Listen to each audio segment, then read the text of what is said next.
제가 언젠가 산에 혼자서 올라간 적이 있습니다. 배낭을 메고 거기에 여러 가지를 준비했는데, 산에 올라가서 마시는 그 음료, 물, 또 음식은 이 집에서 먹는 것보다 더 꿀맛처럼 맛이 있습니다. 그래서 그날은 좀 별미, 특식을 준비해 갔는데, 보온병에 끓는 물과 컵라면을 하나 이렇게 넣어서 올라가게 되었습니다. 높지 않은 산인데 기억은 나지 않는데요. 올라가다 보니까 중턱에 쉴만한 그러한 처소가 있어서 거기에 배낭을 내리고 드디어 준비한 컵라면을 열고 스프를 넣고 보온병에서 물을 쫙 부어 기다리고 있습니다. 그때 이제 생각나는 게, 필요한 게 뭡니까? 꼭 먹어야 될 장비가 필요하죠. 젓가락을 내야지 하고서 배낭을 다 뒤지는데 젓가락이 없는 겁니다. 그래서 이것을 어떻게 해야 되나 당황스럽고 어려웠어요. 그래서 그거를 마셔볼까? 손으로 먹어볼까? 사람도 없고 정말 처량한 신세가 됐습니다. 큰 꿈이 오히려 이렇게 되었다가 제가 어떻게 했겠습니까? 주변을 이렇게 돌아봐서 맞습니다. 좀 길다란 깨끗한 나뭇가지 2개, 짤막한 걸 가지고 그것을 먹게 되었습니다. 언젠가는 라면을 열었더니 스프가 없는 겁니다. 그래서 2개를 까서 이렇게 먹은 적도 있었던 것 같은데, 그렇듯이 아무리 잘 준비되어 있어도 거기에 알맹이, 중요한 핵심, 도구가 없으면 그게 다 무용지물이고 그림의 떡이 된다는 것입니다. 그렇듯 우리가 매주일 예배드리고 사명을 감당하는데 정작 거기 있어야 될 중요한 그 핵심이 없다면 거기에는 아무런 맛도 없고 아무런 은혜도 없고 수고하고도 오히려 고되게 되는 것이 바로 영적인 상황에서도 동일하게 되는 것입니다. 이스라엘 백성의 신앙생활이 그러해 왔었다는 것을 오늘 본문을 통해 볼 수가 있습니다. 이스라엘 백성들이 예배하고 하나님을 찾는 이 일들에 중요한 것이 빠져 있었다는 것입니다. 전통을 따라, 습관을 따라 예배의 시간을 잘 지키고 금식하고 굳이 않은 생활을 하고 있었지만 정작 거기에 감격 있는 예배, 또 공동체 생활에 참 즐거움이 없었다는 것이 문제였습니다. 왜냐하면 하나님의 임재의 상징인 이스라엘의 중심인 법궤가 이스라엘 성막 가운데 이스라엘 공동체 없이 오래도록 예배의 공동체로, 또 이스라엘 공동체로 존재해 왔다는 겁니다. 학자들에 따르면 기간은 다르지만 70년 이상을 법궤 없이, 하나님의 임재함 없이 그렇게 살아오고도 문제가 없었던 것처럼 살아왔다는 겁니다. 그러니까 거기에 하늘로부터 내려오는 신령한 은혜와 은사와 즐거움이 없게 되는 거죠. 정말로 공동체 모임이 되어버린 것입니다. 그런데 오늘 다윗과 이스라엘 백성의 모습은 완전히 다른 모습입니다. 법궤가 이스라엘로 들어오자 다윗이 뛰어나와서 하체가 드러나기까지 춤을 추면서 그 법궤를 받아서 그 법궤를 성막 안에 모시고 그 예배의 자리로 나아가는 모습을 보여주고 있습니다. 백성들은 전에 없던 기쁨과 감격, 열망과 열정을 가지고 이스라엘 공동체에 완전히 다른 예배요, 다른 분위기로 바뀌어져 있습니다. 바로 오늘 본문의 이 내용은 노래인데, 법궤가 이스라엘로 들어왔을 때 누리는 기쁨과 감격을 이 다윗이 노래하고 있습니다. 신앙 공동체, 또 우리 제일교회 공동체로서 그 알맹이, 핵심, 그 중심인 이 법궤를 다시 찾음으로 우리의 기쁨은 회복되게 되는 겁니다. 성도 여러분, 요즘 우리 신앙생활에 어떠한 즐거움과 활력을 경험하는 데 있어서 어려움이 있으신 분 계신가요? 또는 참된 즐거움이 잘 느껴지지 않고 하나님이 경험되지 않는다면 그 중심, 이 중심에 알맹이가 없이 우리 신앙생활은 여전히 이렇게 진행되고 있는지 모르는 것입니다. 오늘 다윗이 법궤를 들여오면서 찾고 성막 안에 모셨을 때 바로 거기서 기뻐할 수 있었는데, 오늘 이 주일 이 시간에 잃어버린 법궤를 찾고자 하는 소망으로 이 말씀으로 나아가면 좋겠습니다. 먼저 법궤가 어떤 것이기에 다윗과 이스라엘 공동체가 그렇게 변화되었고 또 기쁨을 누리게 되었습니까? 첫 번째, 우리 같이 한번 읽겠습니다. 법궤는 이스라엘의 생명과 즐거움의 원천입니다. 이 법궤가 있을 때 이스라엘의 생명 공동체로 서고 즐거움이 거기로부터 흘러나오기 때문에 법궤를 우리가 찾아야 되는 것인데, 10절 말씀을 우리 같이 한번 읽겠습니다. 그의 성호를 자랑하라. 여호와를 구하는 자마다 마음이 즐거울지로다. 아멘. 법궤가 이스라엘 공동체에 들어오고 자리 잡게 되자 다윗과 백성들의 마음은 평안과 기쁨과 감사로 넘쳤습니다. 여호와께서 그들 안에 계시고 임재와 영광을 바라보게 되니까 참 즐거움이 거기서부터 흘러나온 겁니다. 여러분, 성도가 기쁨을 누리고 또 성도인 것을 알게 되는 때는 언제입니까? 바로 예수님을 알게 된 때이죠. 그 예수님을 바라보게 된 때입니다. 하나님이 우리의 아버지가 되신 것을 확인하는 그때에, 이건 우리가 돈을 받아서가 아니라 우리 안에서 그 기쁨이 흘러 넘치게 되는 것이죠. 바로 그러한 기쁨이 이 법궤를 통하여 드러나게 되었는데, 이 그림을 한번 보십시오. 이렇게 성령 하나님이 임하여 지셨는데, 이 하얀 게 있는 것이 구름이에요. 하나님의 임재와 영광이 바로 여기에 있다는 것을 드러내는 사인이 구름인데, 그 아래에 성막이 있죠. 성막 안에 지성소가 있는데 거기에 법궤가 들어가 계실 때 거기에 구름이 올라가 있습니다. 바로 이 법궤, 하나님의 궤는 하나님의 임재와 영광을 상징하는 것입니다. 그래서 하나님께서는 이스라엘 백성에게 성막을 만들고 그 안에 법궤를 만들라고 말씀하셨습니다. 이스라엘 백성이 보시는 바와 같이 사방으로 4그룹으로 나누어 가지고 성막을 중심으로 모여서 텐트를 치고 거기에 거주했습니다. 그러면 이스라엘 중심에 위치한 성막, 그리고 그 지성소 안에 법궤 위로 하늘 구름이 이렇게 드리워집니다. 여호와께서 바로 거기 계심을 이스라엘 백성들이 눈으로 보는 거예요. 아, 하나님이 우리와 함께 하시는구나, 우리 공동체에 임재하셨구나를 확인하면서 두렵고 어려운 광야 생활에 담대한 믿음으로 나아갈 수 있도록 그 사인이 법궤를 통해 드러나게 된다는 것입니다.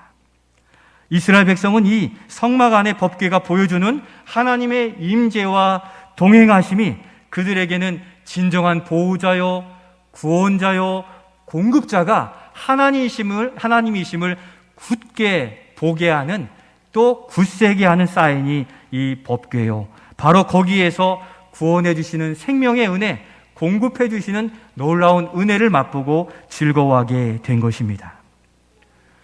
이 법궤, 잃어버린 법궤를 찾는다는 것은 바로 하나님의 임재와 또 영광이 우리 안에 거하게 된다는 것을 의미합니다. 그래서 이스라엘 백성들이 저 성막에 구름 기둥을 바라보게 될 때 그 법궤에 하나님이 임재하셨음을 생각할 때 무슨 생각이 드냐면, 이 법궤의 믿음의 역사가 다 담겨져 있거든요. 출애굽하고 나서 가나안 땅에 들어가기 위해 무슨 강 건넜습니까? 요단강을 건너야 되는데, 이렇게 높아진 강 수위가 이 법궤를 맨 제사장들의 발을 댔을 때 이 요단강의 둘로 확 쪼개지면서 이스라엘 백성이 가나안 땅으로 들어가는 역사를 그들은 기억하는 겁니다. 또 광야 생활하면서 배고프고 어려울 때 투정했음에도 하나님이 주신 만나와 메추라기를 공급하신 하나님이 여기 계시는가를 확인하게 되는 것입니다. 죄의 문제를 성막으로 나와서 주님께 아뢰면 그 죄를 사하시고 그를 하나님의 백성으로 여전히 은혜 주시니 아멘으로 그렇게 화답하네요. 그렇게 은혜 주시고 용서해 주시는 은혜를 누릴 수 있는 바로 그것이 이 성막, 이 법궤, 그들이 바라보는 살아계신 하나님을 바라보는 그 현장이 법궤였다는 것입니다. 오늘 우리 시대, 우리의 죄를 사해 주시고 임마누엘로 우리와 함께 하시겠다 이 땅에 오신 예수 그리스도의 그 십자가를 붙든 믿음의 삶이야말로 하나님을 경험하는 삶이 되는 줄로 믿습니다. 우리의 삶이 바쁘고 힘들다 할지라도 그 법궤이신 생명이신 예수 그리스도를 기억하고 바라보고 간절히 의지할 때 오늘 이 세상에 어려움이 아닌 저 구름 가운데 임재하신 하나님을 바라보고 믿음으로 승리하며 나아갈 수 있다는 사실입니다. 한 주간의 삶 속에 여러분들의 십자가는 어떠한 능력으로 어떠한 지시로 우리를 이끄셨습니까? 바로 이스라엘 백성들이 법궤 없이도 살아온 그것처럼 우리도 지난 한 주 예수의 능력 없이도 바쁘다는 이유로 혼자 된 그 삶을 살아간 것 아닙니까? 이스라엘 백성들, 그렇게 하나님을 경험하며 살던 자들이 어느 때부터인가 성막에 법궤가 없음에도 불구하고 괜찮은 듯 살아간 거예요. 그게 무려 70년이 넘는 세월을 그렇게 살았으니 그 공동체, 그 심령에 즐거움이 있을 수 없고 담대함이 있을 수 없게 되었던 것입니다. 고되게 수고하고 일해도 많은 것을 쌓아도 영적인 만족이 있을 수 없던 것은 알맹이가 없었기 때문이에요. 그 신앙생활의 중심인 하나님을 경험하는 삶이 없었기 때문입니다. 하나님의 택한 그 백성, 또 우리는 눈으로 여호와의 임재와 영광의 가득함을 구름이 올라와 보는 것처럼 성령의 임재를 경험해야만 믿음으로 살아낼 수 있는 하나님의 백성인 것을 기억하시기를 바랍니다. 어느 집사님이 일주일 동안 이 세상에서 열심히 살다가 예배당에 들어와서 딱 앉았어요.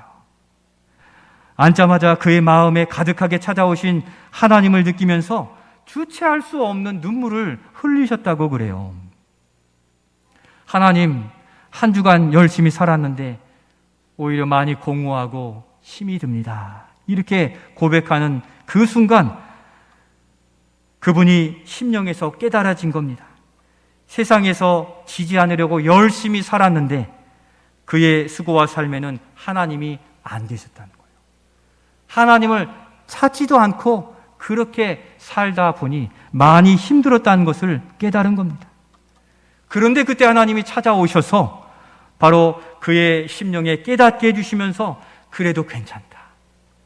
네가 나를 찾지 않아도 내가 너를 불러 지금 여기 있는 게 네가 하나님의 사랑, 나의 사랑을 받고 있는 것이 아니냐라는 마음의 깨달음을 주셨을 때 그 연약하고 벗어난 멀어져 버린 그 심령에 하나님의 은혜가 오히려 씻어주시고 차고 넘쳐서 견딜 수 없는 눈물로 그 예배를 시작하게 되었다는 거예요. 그리고 나서 그 눈으로 앞을 보니까 찬양대원들이 손을 들고 찬양하는데 하나님이 바로 여기에 임재하셨고 그들의 심령에 그 기쁨으로 찬양하는구나 하는 것을 바라보면서 그의 심령에 부어주신 그 은혜로 감격으로 찬양하며 그 예배 가운데 도리어 힘을 얻고 돌아갔다라고 고백하는 것을 듣게 되었습니다. 하나님이 그 안에 채워지니 경험되어지니 그의 심령이 회복되고 기뻐하며 찬양할 수 있었음에 우리도 우리의 예배 가운데 어떠한 도구가 아닌 우리의 진실한 고백이 하나님을 경험하는 귀한 예배, 바로 이 시간이 되셔서 이 땅에서는 경험할 수 없는 하늘의 신령한 은혜, 하나님을 경험하는 복된 시간이 될 수 있기를 소원합니다. 곧 성도에게 신앙생활이란 하나님을 경험하는 삶이에요. 아픔에도 하나님을 경험하면 그게 은혜잖아요. 많이 주어졌어도 하나님을 경험하지 못하면 거기가 지옥과 같은 인생 아닙니까? 지키느라고 힘들고 잠 못 자는 인생이 되는 것이죠. 성도 여러분, 하나님을 경험하는 그 삶 속에 생명과 즐거움이 비밀로 들어가 있다는 것입니다. 하나님을 경험하는 것을 추구하시고 하나님을 경험하는 일상의 삶을 소망하며 살아가시기를 바랍니다. 신앙생활의 중심은 하나님을 바라보고 그 하나님을 경험하는 데 있습니다. 회복된 신앙생활을 반복되어지는 매일의 신앙생활을 넘어서 드리는 예배마다 날마다의 삶 속에서 하나님을 경험하는 삶이 되시기를 소원합니다. 지나온 역사에 행하신 놀라운 일을 오늘도 우리의 삶에서 행해 주실 것을 믿고 살아갈 때 우리는 확신 가운데 그 하나님을 경험할 수 있습니다. 지나온 날은 지나간 날로 끝나는 것입니까? 이스라엘 백성이 바라보는 그 구름, 법궤의 믿음의 역사들을 다 돌아볼 때 오늘 우리의 삶에도 요단강이 갈라지는 역사, 어려운 중에도 공급해 주시는 역사, 안진뱅이가 일어나는 역사, 죽은 영혼이 태신자로 돌아오는 생명구원의 역사가 오늘 우리 시대에도 우리를 통하여 나타나게 될 줄로 믿습니다. 하나님이 살아계시기 때문이에요. 살아계시기 때문에 오늘도 우리에게 말씀하시고 듣게 하시는데 하나님 없이 살아온 지난 한 주라면 돌이켜 그 성도님처럼 엎드려 회개하면서 하나님의 크신 은혜가 부음받아서 우리의 말씀의 표어처럼 생명수가 공급되어져서 전혀 다른 새로운 삶을 살아가시는 우리가 될 수 있기를 소원합니다. 어느 곳에 있든지 하나님께 드려지는 이 예배의 처소를 기억하시고 힘들고 어려울 때, 또 바쁘고 어려울 때 바로 하나님이 거하시는 이 예배를 기억하셔서 그렇게 역사하신 하나님이 오늘도 역사해 주시기를 바라는 소망 가운데 하나님을 경험하는 우리 신앙생활이 되시기를 예수님의 이름으로 축원드립니다. 두 번째로 이 법궤를 찾아 기쁨과 감사가 넘친 것은 바로 이것 때문입니다. 우리 두 번째 우리 같이 읽겠습니다. 법궤는 성도의 삶의 기준과 중심입니다. 이 법궤는 성도의 삶의 기준이 되고 또 중심을 잡아주기 때문에 우리는 법궤를, 하나의 말씀을 다시 찾아와야 되는 것입니다.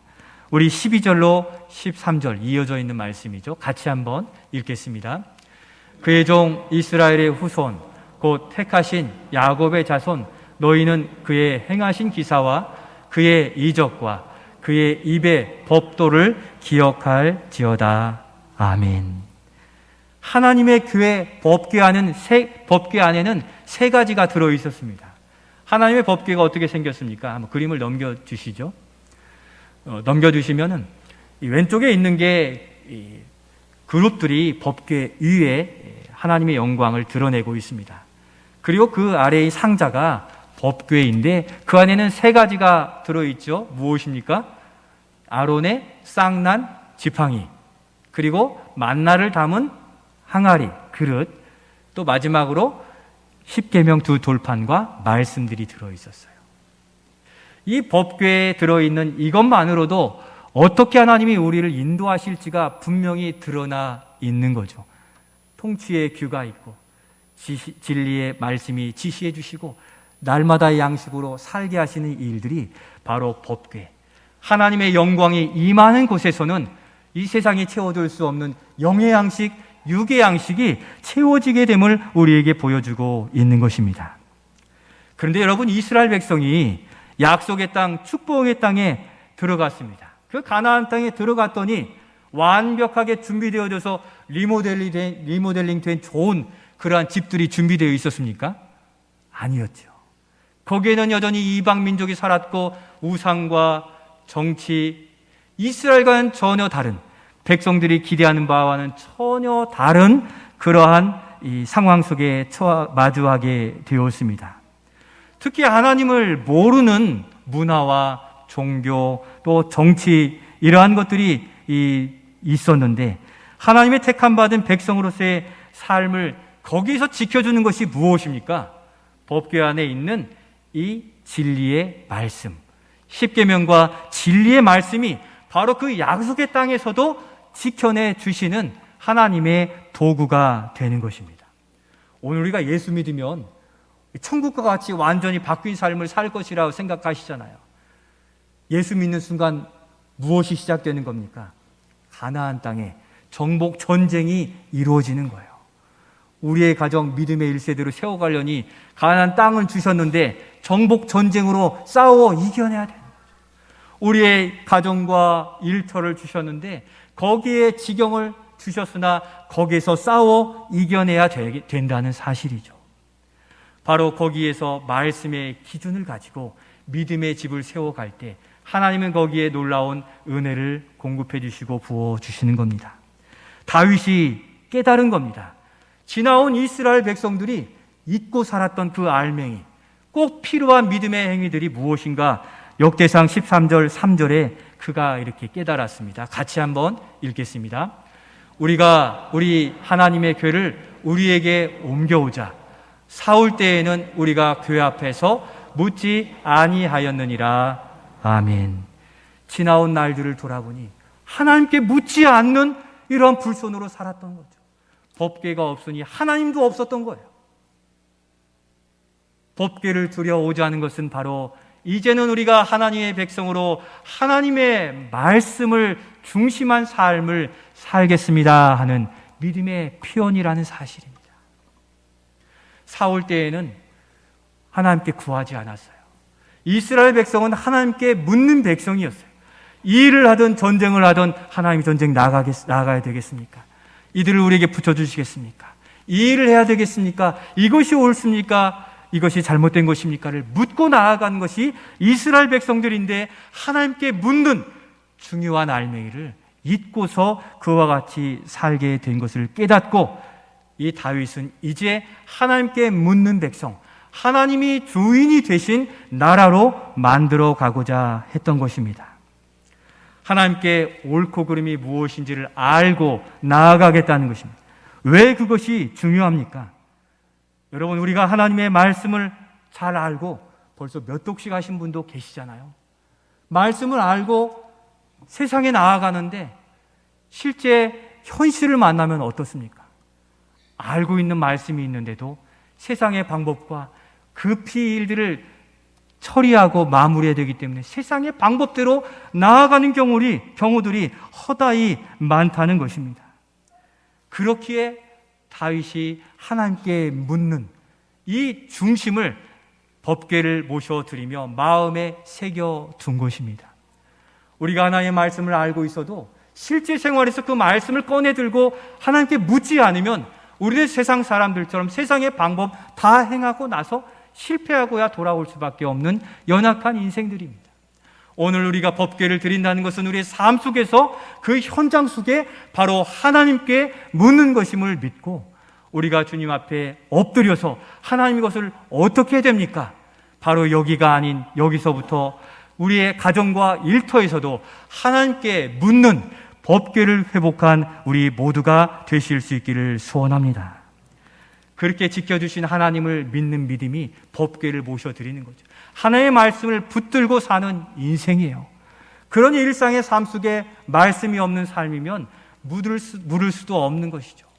그래서 말씀 묵상, 성경 필사, 또 성경 통독을 통해서 삶 속에서 하나님께 묻고자 하는 것입니다.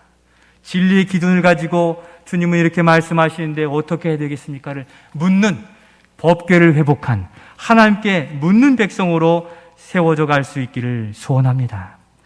그 중심에 두지 않으면 우리 신앙이 변질될지 모르는 겁니다. 여러분, 코로나19와 삶의 어려움이 우리의 신앙적 기준을 많이 달라지게 했어요. 어찌 보면 더 많이 문턱을 낮추어 버린 겁니다. 그래서 전에는 들어오지 못했던 세상의 유혹들이 너무 쉽게 차고 들어와요. 교회 가려면 캠핑 가자, 어디 가자. 그 문턱에 우리의 마음이 얼마나 흔들리는지, 삼부 예배를 회복하느라 얼마나 힘들었습니까? 이미 짜여진 우리의 약속들, 또 모임들, 거기에 삼부 예배를 시작할 때 많이 힘들었지만 지금은 코이노니아 교회 세운 프로그램과 더불어 성도의 깊은 교제로 더 나아가게 하시니 우리에게 회복해 주신 하나님의 역사가 우리 안에 있기 때문인 줄로 믿습니다. 바로 거기에서 하나님을 경험하고 함께 나아갈 수 있어야 되는 것입니다. 올해는 이 윗지방에서 강사 목사님들이 많이 오셨잖아요. 수도권도 이 대면 예배가 다 열려졌다고 그래요. 그런데 참여하지 않는 게 문제라는 거죠. 영상 예배에 익숙하고 이제는 모이는 예배에 오지 않는 이들이 너무도 많아졌다는 거예요. 그러나 성경은 말씀하시기를 어떤 사람들의 습관과 같이 하지 말라고 그랬죠. 모이기를 패하는 자들의 습관과 같이 하지 말라고 하셨습니다. 왜냐하면 예배는 하나님과 직접 대면하는 것이 기본이기 때문이에요. 그래서 모여서 성도의 아멘 소리를 함께 듣고 손잡아 기도하며 서로 믿음을 세워가는 믿음의 공동체로 세워지는 교회를 하나님이 예수님께서 세워주신 것입니다. 그런데 혼자 예배드리니 좀 편리함도 있잖아요. 조금 자유롭잖아요. 저도 지지난주에 코로나에 걸려서 처음으로 영상 예배를 드리게 되었어요. 그러니까 시작 시간이 와도 몸이 잘 안 움직여져요. 그래서 우리 자녀들에게 우리 이 교회에 와서 예배 드리는 그러한 복장과 마음으로 예배를 준비하자 하고서 그렇게 준비하고 드릴 때 더 하나님께 집중할 수 있었습니다. 한 달은 그렇게 지낼 수 있겠지만 2달이 되고 3달이 되면 물이 마시고 싶으면 예배 드리다가도 가는 거예요. 전화가 오면 전화를 받게 되는 거예요. 내가 할 수 있는 것처럼 보이지만 하나님을 직접 대면하는 자리에 있지 아니하면 우리의 예배의 기준은 너무 낮아지고 내가 예배를 보는 예배가 될 수밖에 없다는 심각한 영적인 피폐함을 기억하시고 오늘 우리의 삶의 여건에 하나님을 더욱 의식한 삶, 또 하나님을 대면하는 예배의 자리에서 예배하기를 소망하며 나아오실 수 있기를 소원합니다. 부득이하게 육신의 질고와 어려움으로 이 영상 예배가 준비된 것은 하나님의 은혜예요. 병상에서도 오늘도 지금 예배드리는 그 분들이 계신데 그렇게 예배하세요. 다만 함께 예배드리기를 소망하며 여기에서 하나님을 대면하는 예배 가운데 하나님의 살아계심을 경험하고 또 믿음으로 고백하고 기도하는 옆에 계신 지체들을 바라보며 여기 하나님이 살아계시는 것을 확인하면서 세상에 나아가서도 혼자인 존재가 아니라 함께 세워져가는 믿음의 공동체로 세워져가는 우리가 될 수 있기를 소원합니다. 말씀의 기준을 다시 세워가시기를 바랍니다. 하나의 말씀은 여기 있는데 우리의 형편과 어려움을 따라서 그 기준을 스스로 낮추어 다시 복귀하기가 싫은 게 우리의 마음이에요. 그래서 법궤를 모시지 않으면 하나님의 말씀을 심령에 새기지 않으면 우리의 기준이 우리의 편리를 따른 이 예배 또 교회 생활을 점점 만들어가게 될 것입니다. 무너진 신앙의 기준을 다시 확인하고 학교 생활, 직장 생활, 가정 생활 모든 곳에 하나님의 통치와 다스림이 임하시도록 잃어버린 법궤를, 잃어버린 말씀들을, 낮아진 말씀의 기준을 다시 회복해 가시는 우리 모두가 되실 수 있기를 소원합니다. 여러분, 하나님의 말씀이 없으면 우리가 고쳐지지 않습니다. 여러분, 누가 우리를 책망하고 이것 좀 고쳐봐 하면 어때요? 마음에서 막 뜨거운 게 올라오죠. 뭔데? 이런 마음이 들어요. 우리를 교정해 주시고 바꾸시는 분은 오직 우리의 머리 되신 주님의 말씀만이 우리를 책망하시고 교훈하시고 새롭게 하실 수 있다는 사실을 분명히 하시기를 바랍니다. 세상에 나아가면 누구의 타치도 받지 않아요. 원치도 않아요. 그러면 우리가 어떻게 변화됩니까? 진리의 말씀이 우리의 분명한 기준이 될 때, 진리의 말씀 우리를 찌르고 책망하실 때만이 우리가 변화될 수 있다는 사실을 기억하셔서 진리의 말씀, 잃어버린 법궤를 다시 찾아 진리의 기준을 다시 세워 믿음으로 살아가시는 우리가 될 수 있기를 소원합니다. 마지막으로 그렇게 법궤를 드리는 그 기쁨을 회복할 수 있었던 것은 바로 이러한 것 때문입니다.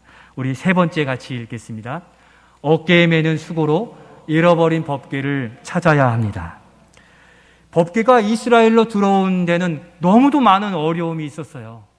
새 수레에다가 법궤를 실어가지고 들여오려고 했다가 소가 움직이니까 일어서는 넘어 떨어질 것 같은 법궤를 잡았을 때 많은 이들이 다 죽게 되었습니다.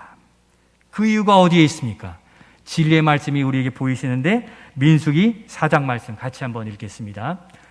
진영을 떠날 때 아론과 그의 아들들이 성소와 성소의 모든 기구 덮는 일을 마치거든 고앗 자손들이 와서 맬 것이니라. 그러나 성물을 만지지 말라. 그들이 죽으리라. 아멘. 바로 이스라엘이 법궤를 들여오고 싶었으나 새 수레에서 많은 이들이 죽게 된 것은 하나님의 말씀대로 행하지 않았기 때문이에요. 법궤는 어떻게 이동시켜야 됩니까? 와서 맬 것이니라.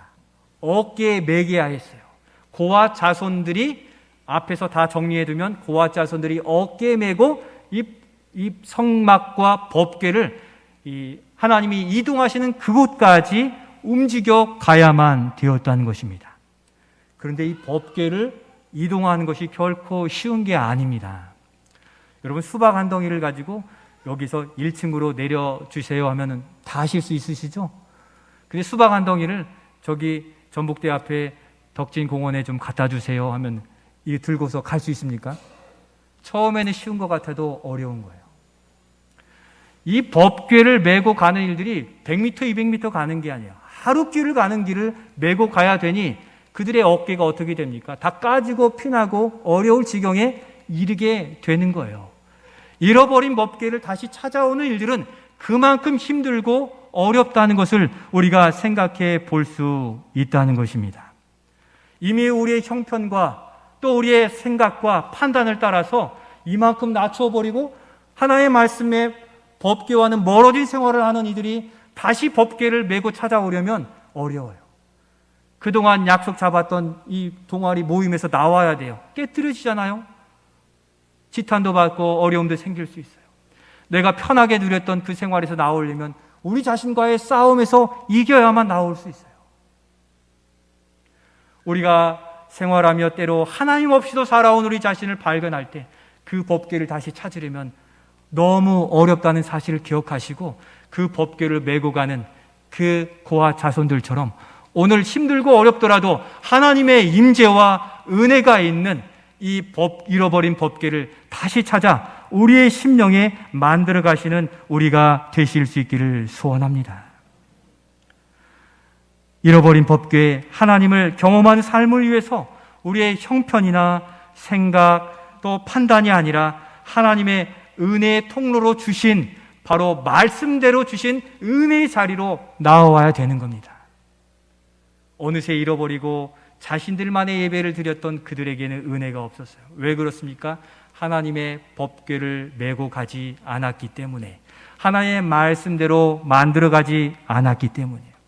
오늘날 우리 시대가 편리를 추구하는 시대가 되었잖아요.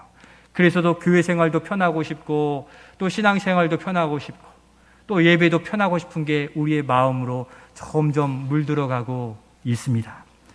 바로 그러한 때 우리가 다시 회복해야 될 하나님의 은혜의 통로는 말씀과 기도입니다. 성경에서 은혜의 통로로 주신 게 말씀과 기도와 성찬이에요. 성리예요. 이것이 은혜 받는 통로거든요. 그런데 우리는 모여서 서로 즐겁게 활동하는 거기서 교회 생활의 즐거움을 찾으려고 해요. 그거는 세상에서도 알 수 있는 거죠. 영적으로 알맹이가 빠진 그것은 바로 말씀과 기도의 생활이라는 것입니다. 그것이 힘들고 어려울 수도 있으나 우리는 지난 날들 기도를 통해 하나님의 은혜를 공급받았고 말씀을 통해 우리의 판단을 진행해 와 여기에 이르게 된 것입니다. 하나님의 말씀이 선포되고 하나님의 역사가 임하는 그 자리에 우리가 나와서 하나님을 대면할 때 우리는 그 은혜와 능력의 역사를 누리게 되는 것입니다. 우리는 지금 어디에 있습니까? 우리의 법궤는 지금 저 멀리 있고 우리가 편리한 그것들만 따라서 나아가서 저 멀리 나와 있는 것 아닙니까? 하나님의 법궤, 주님과의 관계가 멀어진 그 인생은 외롭고 어려운 것인데 그래서 찬송 387장에서도 그처럼 저 작사자는 노래하고 있어요. 멀리 멀리 갔더니 저량하고 고나며 슬프고도 외로워 정처없이 다니 우리 함께 합시다. 예수 예수 내 주여 지금 내게 오셔서 떠나가지 마시고 길이 함께 하소서. 어떤 때는 우리 의도로 멀리 떠나고 우리가 깨닫지도 못하고 멀리 떨어져 보니 처량하고 곤고하고 외롭고 어려운 것입니다. 이제 예수님을 더욱 의지하여 우리의 법궤가 되시는 십자가 그 예수님을 의지하여서 임마누엘로 우리와 함께 하시겠다는데 세상 속에서는 자꾸 세상의 것을 붙든 하나님 없이도 괜찮다고 하는 인생이었던 것을 회개하시면서 하나님이 아니시면 안 됩니다 하는 믿음의 고백으로서 하나님의 임재를 경험하는, 하나님을 경험하는 신앙이 회복되어져서 살아계신 그 하나님이 오늘도 우리를 지켜주십니다. 믿음으로 담대히 나아가는 우리 모든 성도들이 되시기를 예수님의 이름으로 축원드립니다.